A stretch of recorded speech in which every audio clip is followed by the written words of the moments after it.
Ces versets sont un passage clé pour nous faire comprendre les prophéties. On peut voir que c'est Dieu qui est aux commandes avant que les nations viennent contre Jérusalem.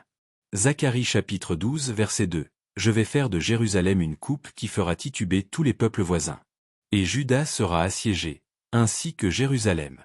Ce jour-là, je ferai de Jérusalem une pierre lourde pour tous les peuples.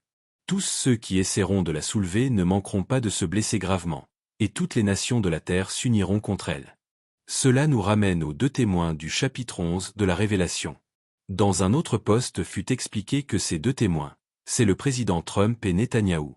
Ce sont eux qui jouent le rôle de protecteurs de Jérusalem.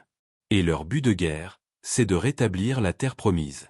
Mais nous pouvons voir qu'ils n'y arriveront pas car les nations vont de Magog qui vient du nord. Il est allié avec l'Iran et d'autres nations.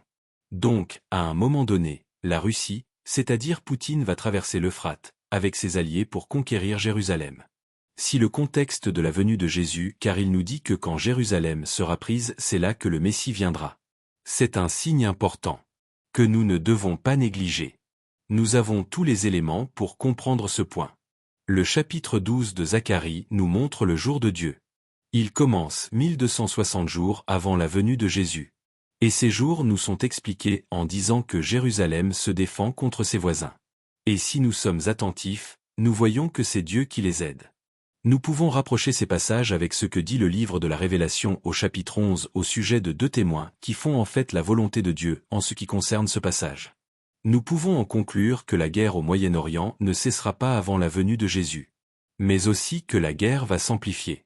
En faisant rentrer la Russie et ses alliés dans cette guerre qui sera qualifiée de mondiale.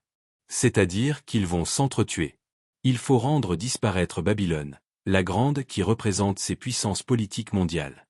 Le centre de ces événements, c'est Jérusalem. Et tout est visible actuellement dans l'actualité.